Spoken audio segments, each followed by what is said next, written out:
Hello everyone. Good morning, good afternoon, good evening, depending upon when you are listening to this audio lecture. In the earlier classes, we discussed about some of the basic concepts in relation to the Income Tax Act, some of the terms which are important to be understood, if at all we need to read, understand, and interpret the Income Tax Act correctly. And in that process, we also discussed the important aspects related to definitions of assessment year, previous year, and normally income of the previous year is subjected to tax in the assessment year, and what are the exceptions to such general rule, and who is an SSE, what is the definition of an SSE according to the Income Tax Act, also what is the definition of a person in accordance with Income Tax Act, and various types of persons as defined in the Income Tax Act. All these aspects, from understanding different terms point of view, we discussed in the earlier sessions. And let us continue the definitions part. In fact, if we really have to go through all the definitions which are contained in section 2 of the Income Tax Act, first it will be very enormous content.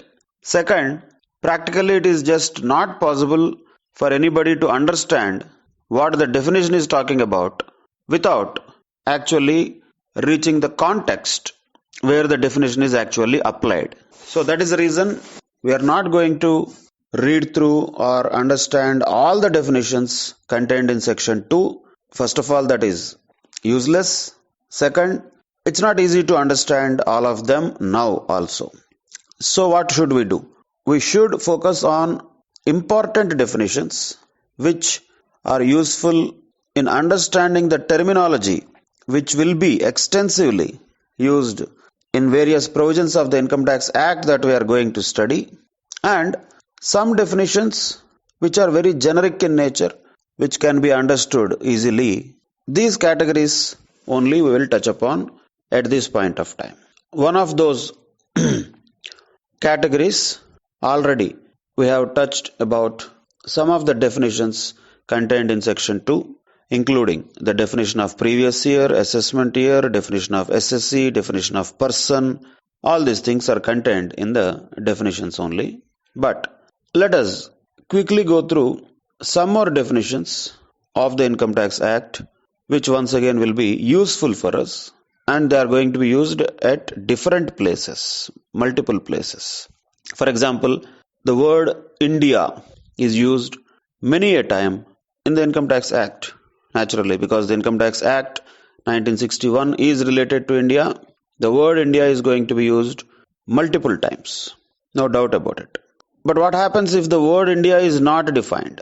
People will take according to their whims and fancies, whatever they feel which is India, or people might misuse the openness of the word, either by telling that they have done a transaction within India or by telling that they have done a transaction outside India.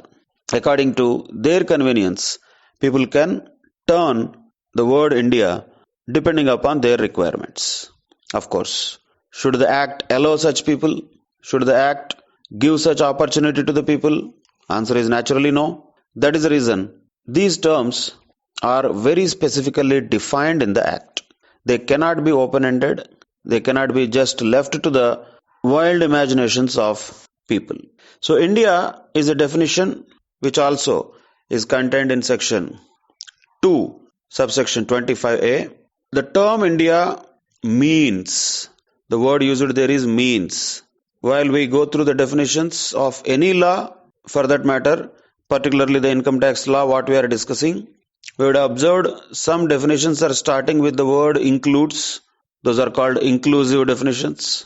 Some definitions will start with the word means. Those are exhaustive definitions, which means nothing else can be added to them beyond what has been defined particularly by the law. So, in case of person, for example, in case of SSE, for example, those definitions were inclusive definitions. And in case of India, it is not an inclusive definition, it is exhaustive definition. Nobody can add anything to this definition as India. To sum it up, India means only and only the following. Nothing extra, nothing less. Exactly, India means the following as defined by Income Tax Act. Once again, is this the definition of India for all purposes of our life? Answer is no. This definition is only for the purpose of Income Tax Act. All definitions we are talking about, all concepts we are trying to understand now are only applicable for Income Tax Act. If we try to apply them elsewhere, that is where we are messing up the things. Be very careful. Don't try to mix up the things with other subjects. Don't try to mess up the understanding of provisions of the Income Tax Act with any other place, whatever that place may be. Know where this knowledge should be applied. Know where this logic should be applied. Know where these provisions should be applied or used. Only and only for the purpose of Income Tax Act, whatever has been defined, that only is what we are learning. The limitation has to be very clearly understood. Within that framework only we have to think. If we say that SSC has been defined in the Income Tax Act, I will apply the same word everywhere. Not correct. Person is defined in Income Tax Act, I will apply that wherever in any other law the word person is used. Not correct. Any law, any act will have its own definitions. Income Tax Act also has its own definitions. So whatever the definitions which have been given in the Income Tax Act, once again to be very clear, they are only and only applied for the purposes of Income Tax Act, but not for any other purposes or interpretations. We cannot have generic interpretations out of this. We cannot apply them in our real life wherever we want to use those terms. Not at all possible. So these definitions are very particular in nature. They have a very particular application. That application is only Income Tax Act 1961. That's all. Now, after knowing the limitations of that, now go to the definition of India. The term India means one, the territory of India as per the Article 1 of the Constitution. So as per the Constitution of India, whatever the Article 1 of the Constitution of India says that is India, it is India. So what Article 1 of the Constitution says? Yes, that might change from time to time. As we are aware, certain states have been added to India after 1947 also. Of course, fortunately, no state has been deleted from India since then. There have been changes in the states and there have been changes in the number of states. Certain states were split into more number of states, but that is all fine. But never is the case where we have any split as far as the country is concerned. So, India particularly means the one that is defined in Article 1 of the Constitution. Means whatever is defined as India in Article 1 of the Constitution of India is India. That is generally the land mass of India, what we call normally in common parlance as India, that is the soil, the land mass of India. But according to Income Tax Act, that is not just India. India has much broader meaning beyond that. What is that? Let us go through that. Second point in the definition of India talks about territorial waters, seabed and subsoil underlying such waters also is part of India. Means whatever the map, India map that we see, of course that is all the land mass, which is anyway India, there is no doubt about it. But that is not just India. India extends beyond that land mass. Beyond the land mass, India extends to its territorial waters also. Then naturally question comes, what is territorial waters? As all of us are aware, India is having three sides of it covered by three different oceans. All that is the water body which is also adjoining India. So can we say the entire Indian Ocean is also India? Of course not correct. We cannot say that. Can we say the Arabian Sea is ours? Can we say that Bay of Bengal is ours? Nothing like that. Not possible. But to what extent we can say it is part of India, at least as per Income Tax Act? To the extent of the territorial waters, they are part of the territory of India automatically. And territorial waters extend up to 12 nautical miles from the land mass of India. So if you take the distance from the coast within into the sea, 12 nautical miles is the distance up to which we call that territorial waters. And that territorial water also is part of India according to Income Tax Act. And not only that, the seabed, he says, and also the subsoil underlying such waters. So not all the three are included here. The territorial waters is India. The subsoil underlying that water means within the water also it is India. Then a question comes, why that much of details are given here? We can just say India is India according to Constitution, according to Article 1 of the Constitution, and we can just keep quiet. Now whatever Constitution says that is India, we can just wait there. But no, there is a reason for it. Just for understanding purposes, imagine if somebody has a yacht or a boat and goes into the waters and strikes a deal or does a business contract or a kind of agreement which involves some kind of benefit to that person. If this definition is not there, what he will tell?